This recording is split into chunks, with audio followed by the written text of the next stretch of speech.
naman siya sa bench fix, Sa sa bench fix. cola. Hindi ko inabutan Sa sa bench bench. fix. Sa Grace, lang siya nakilala. Sinundan na. Ayun. Kaya Ayun lang po, po. minsan kagalit din namin siya. Kasi ang tagal po niyang Hindi po. Sa kanya lang po ako nakakapag-antay ng matagal na oras kasi nga po, nagpapakulay ako, iuwi ko na sa bahay, doon ko na lang babanlawan. Ganun pala. Kasi po lumalabas po yung mga puti na ng buhok ko. Minsan Pero ganun din ako. napansin niyo po ba ng pagkaraan ng maraming Minsan panahon, naman sa biglang bahay praise and namin. worship na ang naririnig yung mga kanta. Opo. That's the Salamat time po sa na Panginoon. kinatagpo siya ng Panginoon, tapos tumugon siya.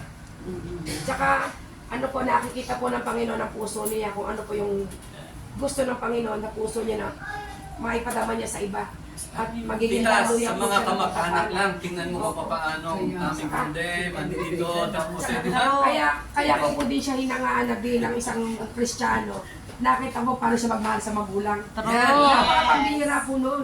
Sinusupresa niya ang magulang niya. Napakarami niyang kliyente, iwanan niya para mapasaya niya yung magulang niya na nasa Iloilo. Namit ko na. Ay, 2 weeks opo. ago, no?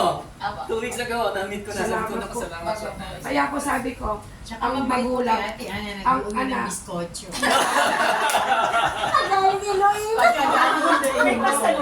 Tsaka po ng pandemic, masarap siya magmahal sa magulang. Mahilig po yan sa Masilip na. kalimutan. Nandito. Tingnan natin na. Pastor, napakaganda po, napakaganda po.